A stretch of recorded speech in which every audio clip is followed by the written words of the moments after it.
Movie time with John DeSando and his friends online. So everything is gonna be just fine. From the top down to the bottom. He's gonna let you know if you should stay home or if you should go. Might even yell if it's a spectacle. From San Francisco to Long Island. 'Cause nothing's better than a motion video. It's Movie Time is produced and hosted by John DeSando. Listen to broadcast shows Fridays at 4:01 and 8:01 p.m. Read reviews and listen to shows online at WCBE.org. I'm John DeSando, And I'm Gary Hammond. and this is Movie Time. Woohoo! Almost 3,000 years. Yeah. This story's been hanging about. It's called the Odyssey, and let me just say, Andrapoet, Anapamusa, Palutrapan Hosmalapala. That's a Jesuit boy, remembering only one line or opening line. Yeah, but the Jesuits were good. They beat that into you, John, and you can call that up. Now, all these, it's not quite 3,000 years later, but it's a little bit later, and you still remember it. And you know, only the Jesuits could have us translate thousands of lines. But I guess the important thing is that we have a new film today that we're discussing by auteur Christopher Nolan. Yes. It's called The Odyssey, and it's starring Matt Damon. It is. Now, what did our very difficult critic, Terry, your wife, what was her impression?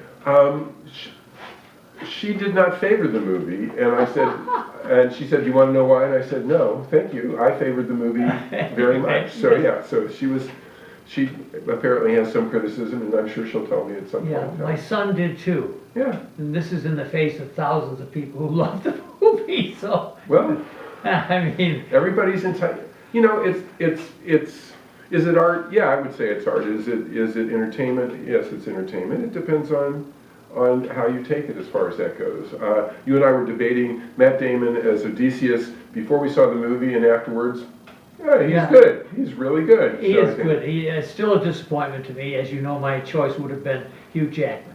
Okay. And I think that there's something visually that goes here. I mean, in movies, visual is an important element. Oh yeah.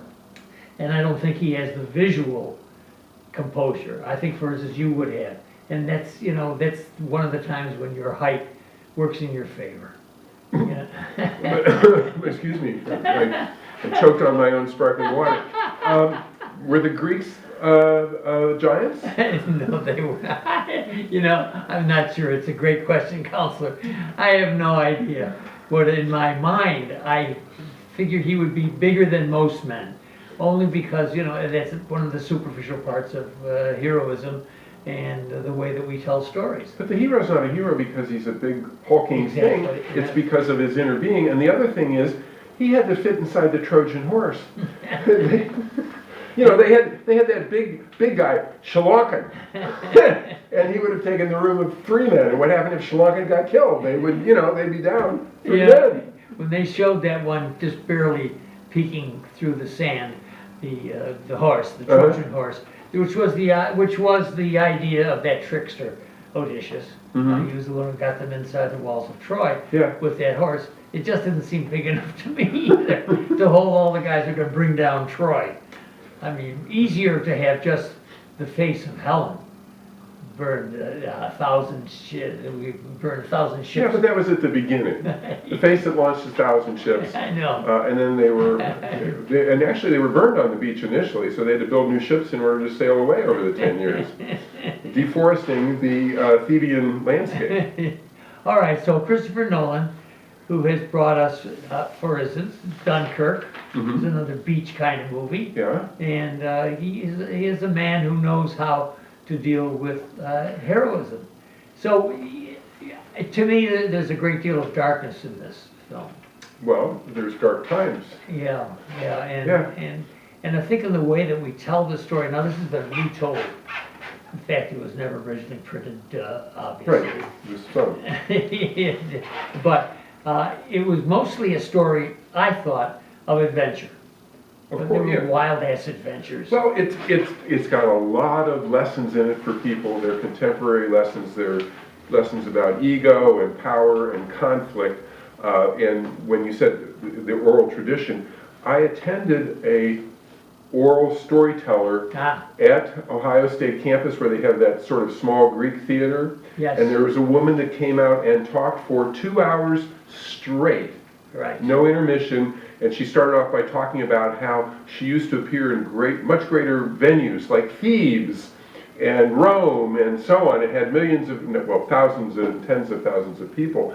And it actually struck me when I was there and thinking about it after seeing this movie, that's a very powerful communication Oh, yeah. method. And I've heard that, and I don't know if it was at Ohio State, but I've heard where they've had several days of just reciting Yeah, this poem. yeah.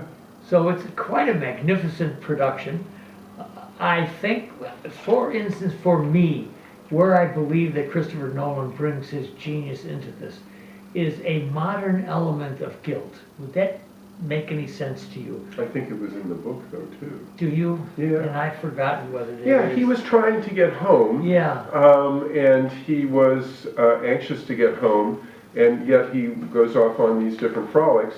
Now, it's his men's decisions that mostly extended to 10 years, but in any event, yeah. Yeah, when they decided, what did they decide, to listen to the sirens, or when they went to Circe? They ate the cattle after they got Bad through, and it was boys. like, oh, and then shooting the arrow into the eye of the Cyclops.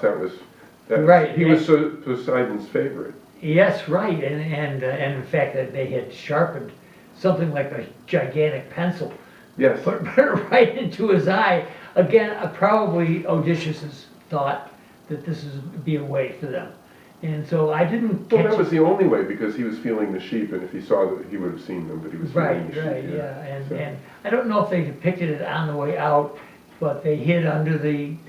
In the story, they hide under the sheep. Yeah. In the viewing of it, they tied straw to their backs, which I didn't understand I didn't how that either, was right. going to work it out. And it was mostly that they scurried and watched for the big fingers. I mean, it looked like my hand on screen, John. Yeah, Really. it really did.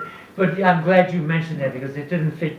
It was one of the only parts of the movie that didn't fit quite right with what I knew to be their holding on to the undercarriage of the sheep.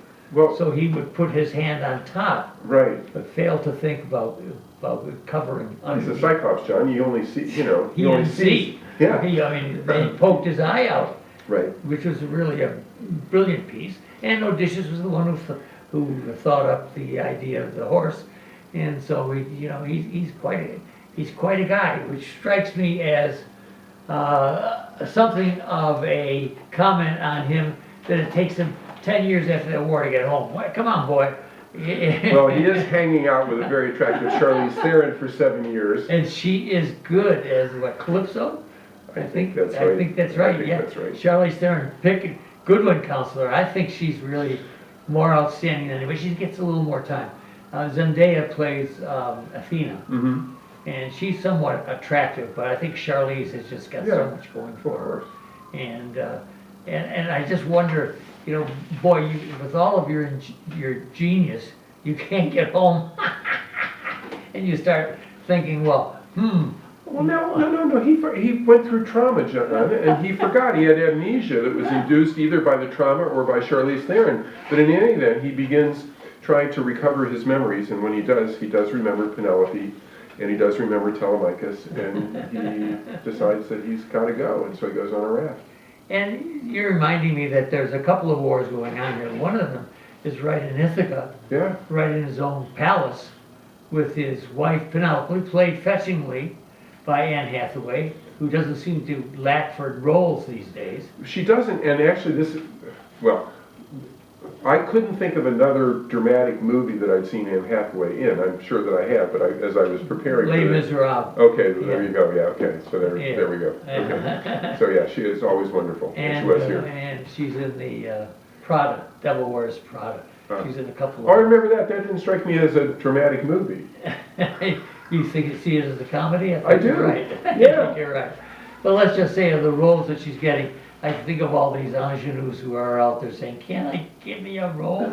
Can't you give me one of those roles?" Could you just let it go? I know, right? Well, and she played now a married lady with an adult son, so then she's starting to transition, maybe. Yeah, and not a surprise is a very bad Antinous, played by Rob Pattinson. Yeah, You know, he's a long ways from the Twilight series, yeah, and he plays a very bad boy in this yeah, one. yeah. Well, vampire, bad boy. Yeah, right, and you could see that battle is a really tough one for Telemachus the son, played by Tom Holland, who's not suffering no roles. He's going to be coming out next week with Spider-Man. So, Nobody's jealous, John. I know it isn't, but it's just amazing to me. But he plays Telemachus, who's a weak son. Yeah, And he's physically weak and he's mentally weak. he's small, John. Remember, we're back to that. And back to that, even Matt Damon wouldn't fit underneath the sheep running away from Cyclops. Just pointing out. But yeah, he's overwhelmed.